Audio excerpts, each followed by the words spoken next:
Hello guys, welcome back to this channel. In this today's tutorial, I'm going to show you how to record screen with OBS Studio.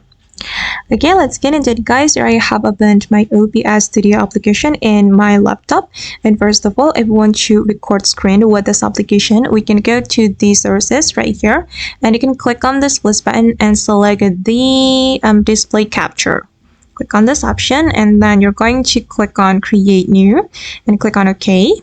And after that, you're going to click on OK again and go back to the sources.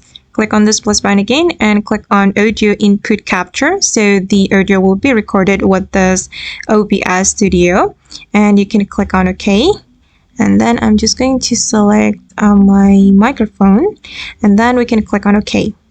Okay, and then we can click on the start recording button to start the recording.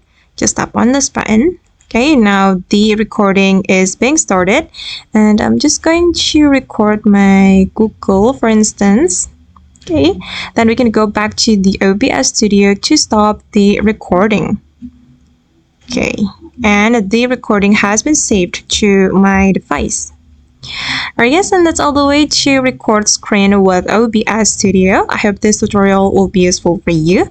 Thank you so much for watching, and if you found this tutorial useful, don't forget to like, comment, share, and also subscribe to this channel. See you in the next video.